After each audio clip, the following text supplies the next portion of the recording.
Assalamualaikum warahmatullahi wabarakatuh. Selamat siang, salam sejahtera. Pada kesempatan ini saya ingin menjelaskan rancangan pembelajaran yang saya bawakan mata kuliah keperawatan anak. Nah, sebelum saya menjelaskan rancangan pembelajaran ini, alangkah baiknya saya memperkenalkan diri saya dulu. Nama saya Riza Anfal, Eskep Nurse Mkep. Saya dosen Itkes IK Bina Rantau Parapat. Nah, keperawatan anak ini terdiri dari 3 SKS, 2 SKS itu teori, 1 SKS praktikum. Kemudian kami ada 3 tim teaching, 3 orang tim teaching. Saya sebagai koordinator mata kuliah keperawatan anak.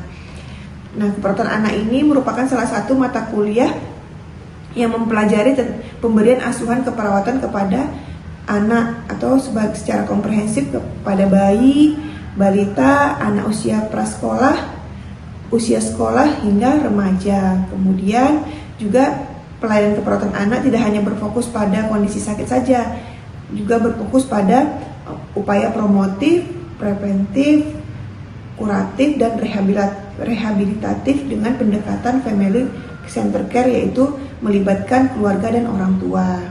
Nah, mata kuliah ini mendukung capaian pembelajaran lulusan, yaitu mampu menunjukkan sikap profesional, etis, dan bertanggung jawab dalam memberikan pelayanan keperawatan, serta menerapkan prinsip keselamatan pasien dan praktek berbasis evidence-based nursing.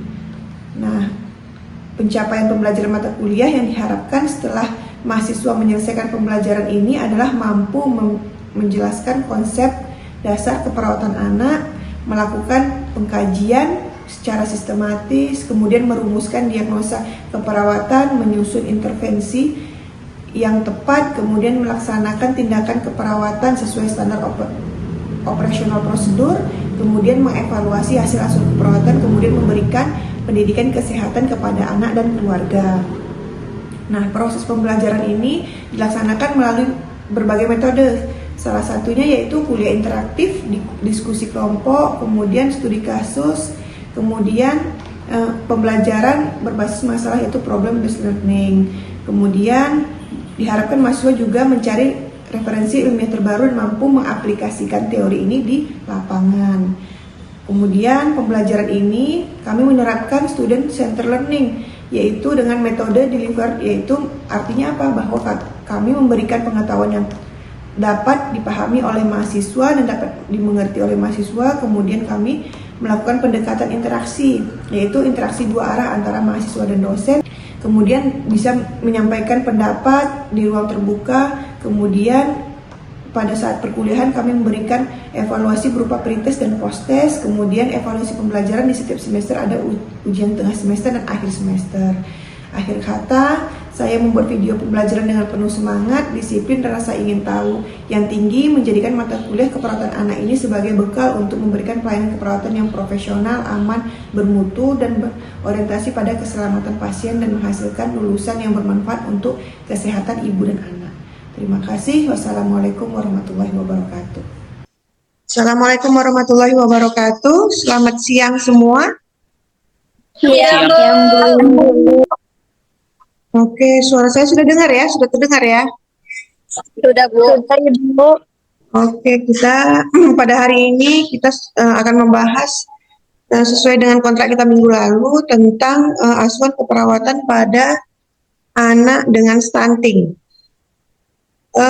Materi yang sudah saya sampaikan ini minggu lalu sudah dipelajari atau sudah dibaca-baca di rumah? Sudah, Bu. Oke. Ada beberapa ya yang sudah membaca. Oke, saya akan menjelaskan sedikit apa itu stunting. Nah, stunting itu kita punya stunting itu punya gambaran kalau stunting itu dia anak itu kecil, jadi anak itu pendek dari usia yang seharusnya, jadi dia lebih pendek dari usia standarnya. Nah, kemudian kenapa bisa stunting itu terjadi? Itu terjadi karena adanya gangguan pertumbuhan kronis pada anak dengan waktu yang lama. Kemudian itu biasanya terjadi pada 1000 hari pertama. Nah, kemudian kenapa bisa dia stunting? Yaitu penyebabnya tadi itu ya adanya kekurangan gizi, kemudian dampaknya itu dia menjadi pendek atau tingginya kurang dari standar usianya, kemudian bisa juga berdampak pada gangguan pertumbuhan kognitif, kemudian nanti di masa depan dia akan bisa mengalami gangguan pembelajaran gitu. Sebelum kita masuk ke materi selanjutnya, saya ingin tahu nih, seberapa pengetahuan kita kan banyak nih di sekarang nih lagi pada heboh tentang stunting, bagaimana cara pengupayaan untuk memberantas stunting atau intervensi untuk stunting. Nah, jadi saya ingin tahu seberapa pemahaman kita tentang stunting. Ada yang bisa menjelaskan? Saya, Bu. Ya, silakan.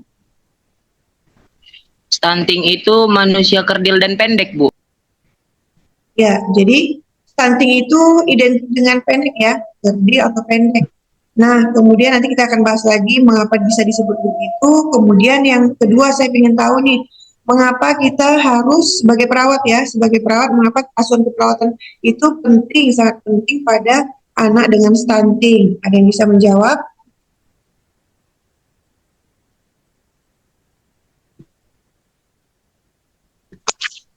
Ya, mungkin nanti kita akan bahas lagi ya. Asuhan keperawatan itu kenapa penting? Kenapa penting di perawatan?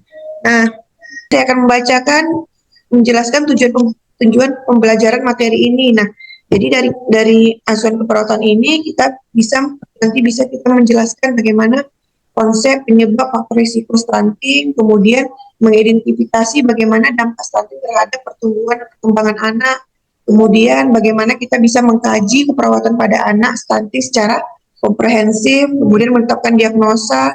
Setelah diagnosa ditetapkan, kita bisa menyusun intervensi, memberikan intervensi, kemudian menentukan luaran keperawatan berdasarkan SKKI, kemudian melakukan evaluasi asuhan keperawatan yang sudah kita berikan, serta memberikan edukasi kepada keluarga sebagai upaya pencegahan dan penanganan stunting secara berkelanjutan. Tapi sini ada pertanyaan? Ada, Ibu. Ya. Di sini paham ya? Stunting ini masih menjadi salah satu permasalahan gizi utama di Indonesia karena berdampak terhadap pertumbuhan fisik, perkembangan kognitif, produktivitas, dan kualitas sumber daya manusia di masa depan. Nah, jadi seperti kita ketahui juga ya, sekarang sudah ada program pemerintah untuk bagaimana menanggulangi stunting. Dan jadi stunting ini sangat banyak.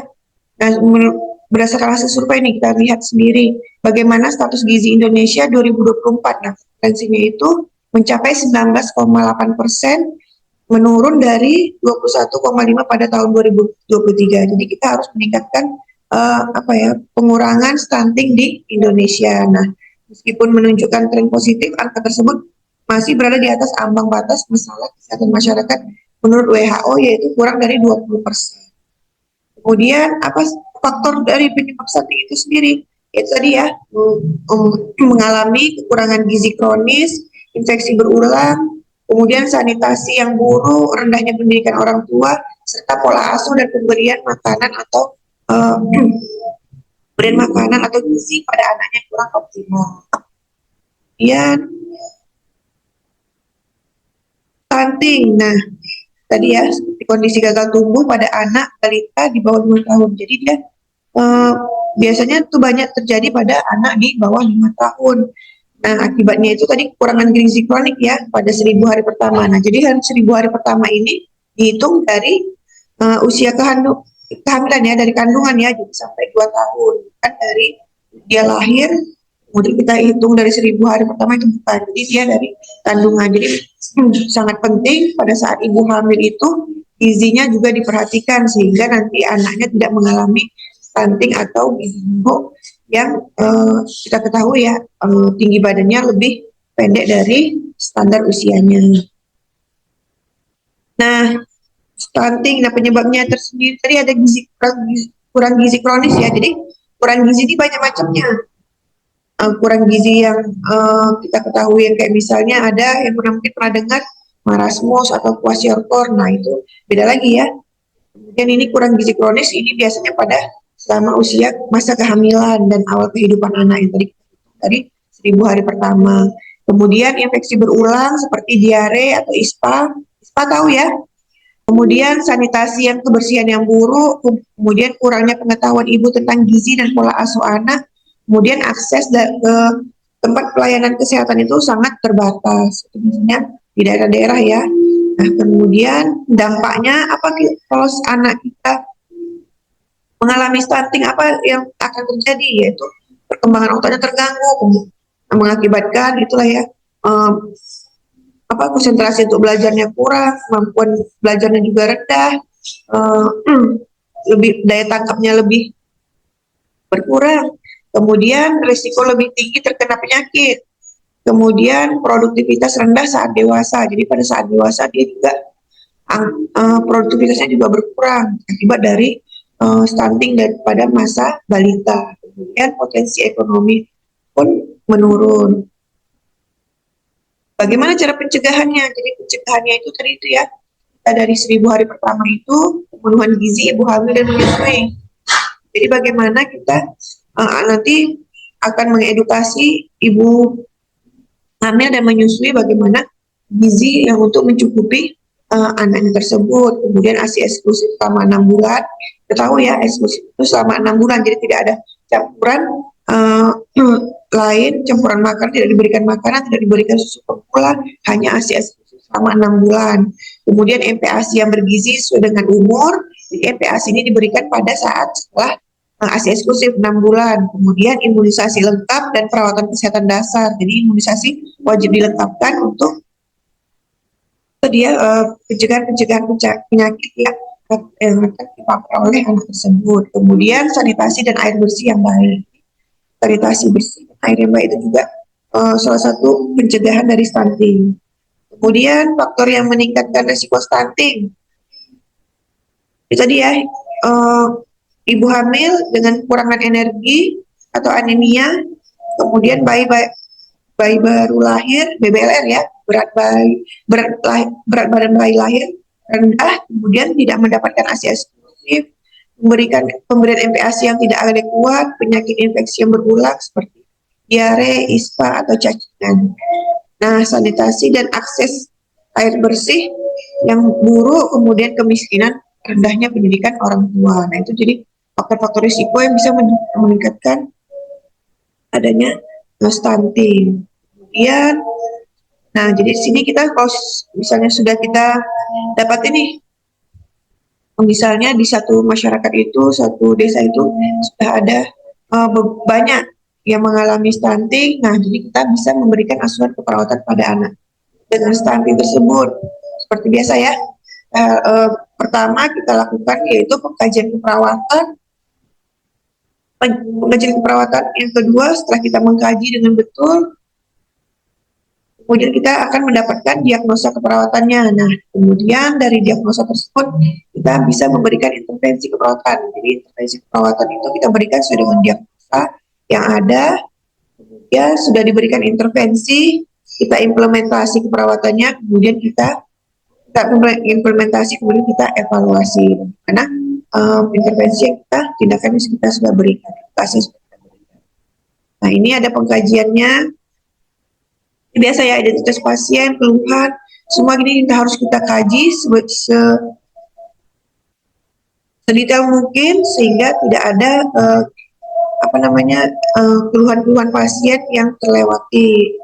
Kemudian kemudian riwayat kesehatan keluarga bagaimana, kita harus nanti dibaca lagi nih ya, dibaca lagi bagaimana poin-poin itu harus kita kaji sehingga tidak ada yang terlewati. Tanyakan juga bagaimana gizi ibu hamil pada saat ibu hamil sampai nanti anaknya usia sekarang. Ini pemeriksaan keadaan umum anak ya, tanda-tanda vital, jangan lupa pemeriksaan head to toe, kemudian pemeriksaan penunjang itu pun juga harus, kalau ada harus kita kaji juga. Nah, di sini diagnosanya keperawatan. Jadi setelah kita kaji nanti muncul ya diagnosa keperawatan yang DODS. Nah, yang aktual apa, yang berisiko apa, nanti kita kita urutkan.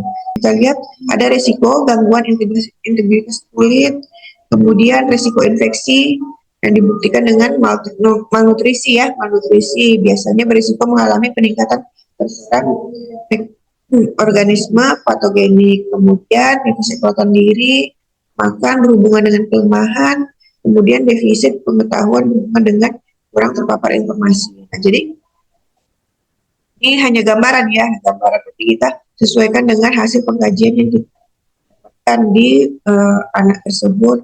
Jangan lupa nanti diagnosanya itu harus kita betul-betul kita urutkan dari mana yang aktual sampai nanti yang beresiko.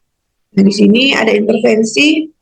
Nah, di sini ada defisit nutrisi berhubungan dengan ketidakmampuan mengabsorpsi nutrien. Jadi di sini kita lihat dulu salah satu contoh ya, salah satu contoh intervensi yang kita buat dengan diagnosa defisit nutrisi berhubungan dengan ketidakmampuan mengabsorpsi nutrien. Nah, jadi setelah dilakukan kunjungan sebanyak 3 kali selama 45 sampai 60 menit, diharapkan keluarga mampu merawat agar status nutrisi dapat membaik. Nah, keluaran utama yaitu status nutrisi membaik, porsi makanan dari yang tidak habis menjadi habis, kekuatan otot imunnya meningkat, kemudian nafsu makan juga meningkat. Nah, jadi kita harus itu ya, mengedukasi. Jadi di sini kita mengedukasi bagaimana cara menganjurkan diet yang diprogramkan. Misalnya kita buatkan bagaimana apa yang dibutuhkan pada saat pemberian makan si anak tersebut. Misalnya proteinnya berapa, ada protein, ada serat, kemudian ada protein, serat, kemudian daging-daging ya, semua itu ada karbohidrat. Nah, itu harus disesuaikan nanti. Ya, kita observasi lagi bagaimana status nutrisinya, kemudian makanan yang disukai. Nah, kita harus juga bagaimana cara ibu atau anggota keluarga mengolah makanan tersebut sehingga anak tersebut bisa menyukai makanan tersebut. Ya, tadi ya kita monitor asupan makanannya, kemudian kita jika sudah diberikan itu, kemudian kita jangan lupa monitor berat badannya, apakah naik, kita melihat grafiknya apakah naik atau tidak. Nah, kemudian terapeutiknya apa di sini? Lakukan oral hygiene sebelum makan jika perlu. Nah, jadi mungkin ada gangguan-gangguan dari mulutnya ya, dari oralnya kita lihat dulu, kita harus kaji juga bagaimana kesehatan kebersihan dari oral hygiene tersebut. Kita kalau misalnya perlu dibersihkan, kita melakukan oral hygiene. Kemudian berikan makanan tinggi serat untuk mencegah konstipasi. Nah, ini tinggi serat tadi ya, bisa seperti sayuran atau buahan. Nah, itu kita harus juga edukasi apa saja yang makan makanan yang tinggi serat. Kemudian berikan makanan tinggi kalori dan tinggi protein. Nah, tinggi kalori seperti apa? Misalnya daging ya, tinggi protein bisa, atau kita tinggi kalori memberikan susu yang tinggi kalori itu juga bisa. Kalau misalnya anaknya suka minum susu, bisa diberikan susu yang berkalori tinggi. Kemudian suplemen makan. Nah, suplemen makan ini jika perlu, misalnya membutuhkan, sangat butuh ya, sangat diperlukan tambahan suplemen makanan. Nah, kita juga bisa berikan, menyarankan untuk diberikan suplemen makanan. Ada juga nih resiko infeksi dibuktikan dengan malnutrisi. Nah, tadi ya berisiko ada malnutrisi. Nah, ini tingkat infeksi. Jadi setelah dilakukan intervensi keperawatan 3x24 jam, diharapkan keluarga mampu merawatkan agar risiko infeksi menurun. Nah, jadi tingkat infeksinya menurun yaitu pertama kebersihan tangan meningkat. Jadi setiap kita edukasi ya bagaimana cara membersihkan tangan yang baik, bagaimana langkah-langkah pencucian tangan yang bagus, kemudian kebersihan badan meningkat. Nah, bagaimana cara membersihkan badan juga. Jadi kita harus berikan edukasi step by stepnya bagaimana cara membersihkan badan. Kemudian nafsu makan juga meningkat. Nah, dan infeksi, bagaimana cara pencegahan infeksinya itu? Yang pertama, kita observasi dulu, monitor tanda gejala infeksi lokal atau sistemik. Nah, jadi kita harus monitor bagaimana tanda yang dari internal dulu sampai ke eksternalnya. Adakah apa yang berisiko untuk menjadi infeksi pada anak tersebut. Dan edukasi, jelaskan tanda gejala infeksi. Jelaskan apa sih tanda tanda-tanda infeksi tersebut dan gejalanya bagaimana. Dan kita setelah kita menjelaskan bagaimana cara menanganinya, kalau jika ada terdapat infeksi pada anak tersebut. Dan kemudian ajarkan meningkatkan asupan nutrisi. Jadi asupan nutrisi itu juga bagaimana asupan nutrisi itu setiap harinya itu ada mengandung tadi ya protein, kalsium, kemudian serat. Nah, itu juga harus kita ajarkan ke orang tuanya. Nah, di sini ya ini contoh-contoh nanti bisa dipelajari lagi bagaimana contoh-contoh diagnosa keperawatan pada anak stunting. Ini menurut tim Pokja ya DPPPNI 2017 ada lima diagnosa yang muncul pada anak dengan stunting. Kemudian implementasi dan evaluasi.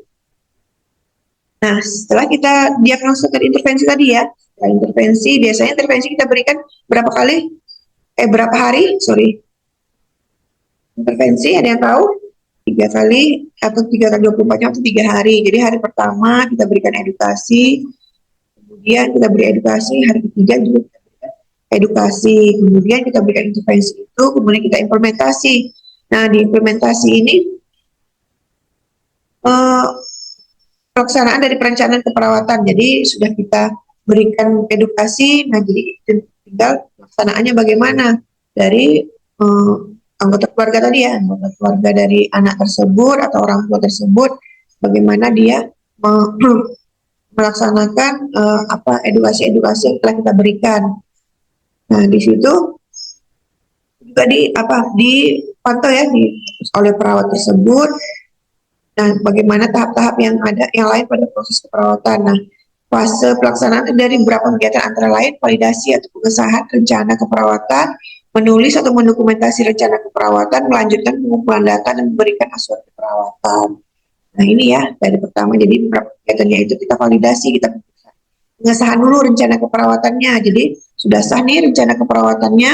Jadi kita sudah setelah direncanakan, kita dokumentasikan rencana keperawatan tersebut sehingga nanti pada saat perencanaan itu dilaksanakan, kegiatan itu dilaksanakan, jadi sudah ada dokumentasinya, jadi tidak lupa atau kelewatan gitu tentang apa yang akan direncanakan. Kemudian melanjutkan pengumpulan data kembali.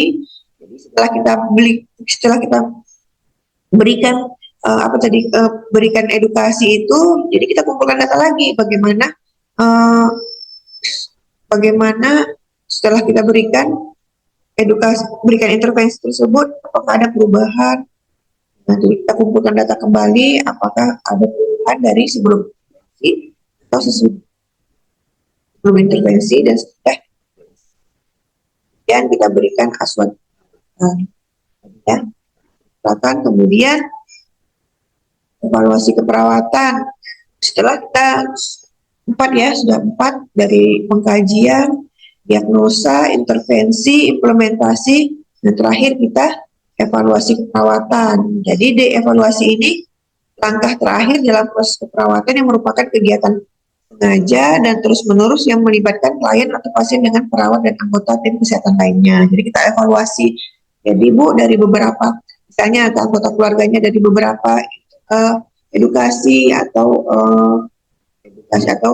saran saya untuk memberikan makanan ini, apakah ada perubahan dari anak tersebut, dari tadi ya bisa kita lihat dari berat badannya mungkin, atau dari kualitas makannya atau kuantitas makannya, misalnya 2 kali sehari dia bisa jadi makan 3 kali sehari.